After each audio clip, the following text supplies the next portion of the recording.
Oh, lordy, that was hard work. Welcome back to Newcastle Fans TV team. Carl is about to join me. Oh, sorry, mate. I thought you were doing it on your own. No, what are you doing when you're stood next to me? That was hard work. I'm knackered. Yeah. Everyone has had a workout there. The players who dug in spectacularly well, the management staff on the sidelines, the 52,000 were the extra man today. I know that sounds cliche, but you have to believe me if you can feel the energy from watching the game or our videos today. Hopefully you felt that, because it was the extra man that we need, because we were playing 12. We'll come on to the referee. Carl, I didn't buy that it was going to be 3-4-5 that people were predicting, but I didn't think it would be that difficult. No, I mean, I said to you, there'll still be 4 goals in this. I think we were about 9 minutes in, something like that. To be honest, I think I said in the group chat, I didn't think it was going to be that easy. And then I got there and I thought, we'll get quite a comfortable win. But no, it was a very, very difficult game. Southampton, I think we had a few players, Gordon and Lewis Hall maybe, were off the ball a bit. Gordon, understandably so, he's not had much of a pre-season, so I think people had said around me, and I agree, it's going to take him 2, 3, maybe 4 weeks to get back to his best. But Southampton looked pretty lively. They come to St James's Park, first game of the season, they were going to be up for it, and it was difficult. There were just little things that were little bugbears for me in terms of giving the ball away, and you said yourself, there were just things that were just a little bit too close for comfort, weren't they? Yeah, I thought we started the game really, really brightly though. In the opening 10, we were looking to dominate, use that energy and kind of go ahead early doors. Carl's right about Gordon and Hall, but Gordon, there's no fault with Gordon. He's had 45 minutes pre-season and he didn't play badly, don't get me wrong, by any stretch of the imagination. Hall had a tough time but dug in. After the first 10 minutes where we'd kind of lean on the wall, so I'm coming down to your height a bit more. After the first 10 minutes, Southampton were playing it around nicely and we kind of knew we were in a game almost. I don't for 1 minute think we were taking them lightly, because we weren't. But there was moments of concern before the red card. Absolutely, I think they have a good pace on the wings. I said to you, I can't remember the lad's name. I think he was a Japanese lad. Is it Sumatra, something like that? But extremely quick, very explosive. And I said to Sam, if he actually had an end product, he would be dangerous, because he looked really, really bright, and he had Lewis Hall's number a couple of times, which is why Lewis Hall had that booking early on. So, and you're absolutely right, he did very well to dig in. And Southampton were there to try and get the win, and on another day probably could have. We had to sit back. Yeah, it's not like, we did. We absolutely did. Again, half an hour came, and the big talking point of the game, Fabian Schär, it was a flashpoint because the incident was far away from where a foul took place. We actually got a free kick. And then Ben Brereton, I'm not calling him Brereton Díaz, he's from Lancashire. He played for Stoke.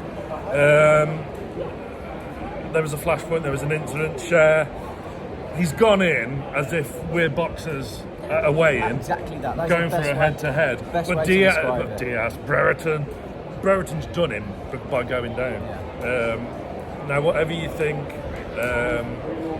look, the referee was awful today, but you shouldn't be putting your head in because you're vulnerable, and he's been done.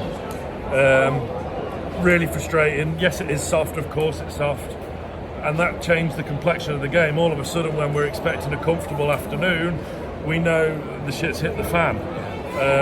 Your take on the red card? I thought the way you've explained it there, because we watched it back, was absolutely spot on. That's exactly what it was. They were both walking towards each other. Schär is 100% expecting Díaz to come in at the same pace, so they're nose to nose or head to head. And he didn't. He played Schär like a fiddle, to be fair to him. Yeah, he did. And then you made a good point though. Had the ref not have given a red card, VAR wouldn't have overturned it. That's how soft. Yeah, I've said this a few times on the channel. Cricket fans will know what I mean by umpire's call, where the decision will favour. It's not going to swing. It will favour the on-field decision. There's not enough to overturn it. If Schär gets a yellow there, it probably stays a yellow, arguably. But that was that, and then we knew we're down to 10 men for an hour. and it was all one-way traffic. But on the stroke of first half stoppage time, Joelinton pops up, and he was a beast today. The midfield, we'll talk about it when we go into the second half very briefly, but Joelinton, what a finish. And even the press forced Southampton into an error, even with 10 men the press. And it was 1-0, and we go in ahead somehow. Yeah, it was a very calm finish from Joelinton.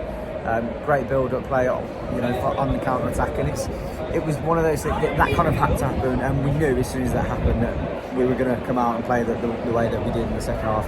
Joelinton absolutely livening the crowd up, going mental. We're all struggling not to throw ourselves over the advertising boards to get on the pitch with him, and it was just what we needed to kind of continue the energy that was in the ground, but try and get rid of that negative side of things, which was very hostile. The most hostile I've seen St James Park in a long time. Was a poor performance. Used it to our advantage though. There was just so many pedantic moments from the referee that were just mind-numbingly just damn right thick. That's what it was. I mean, we know Pawson likes a yellow card here and there, don't we? But it was just absolutely pathetic refereeing, and this is happening more often. All right, he'll have a week in the Championship next week, but he'll be back in the Premier League in a fortnight's time. Based on that performance, I'm not. This isn't Newcastle bias. I wouldn't want any Premier League or any footballing team to endure that sort of performance from a referee, and if that's what he's about, doesn't deserve the role, in my opinion. It's pathetic, and pedantic is exactly what it was. Don't get me wrong, Newcastle put themselves in some positions to have him make a decision, but even outside of that, it was a terrible performance. It really was. Look, second half, we knew we had to dig in, and that's exactly what we did. We had a couple of half chances on the counter, but the final ball was lacking a little bit. The second half was all about digging in, feeding off the energy from the team, from the crowd, vice versa. The coaching staff, Jacob Murphy, who was the sacrificial lamb after the red card, did not sit down in that second half. He was there kicking every ball, cheering every tackle. Loudest cheer of the day wasn't the goal, it was the tackle from Longstaff on Brereton. That was beautiful, and that was the theme in the midfield. Didn't offer much attacking wise today, the midfield three, but defensively, oh my word, 10 out of 10, superb. Joelinton, Bruno, Sean Longstaff, absolutely fantastic. Really helped out the defence. Kraft when he came on was fantastic. Lloyd Kelly when he came on was fantastic. Livramento was fantastic. Byrne was fantastic. Pope, calm and assured, as much as you like. Typical Nick Pope. And we held on and got the win. Massive. In the circumstances, it was the perfect performance. It's not the 3-4-0 many were expecting. I thought it would be a lot closer than that anyway, but we've got off to a good start. Last word is coming up as usual later on tonight. I'm going for a cold flannel and a lie down. Stay tuned to NFTV.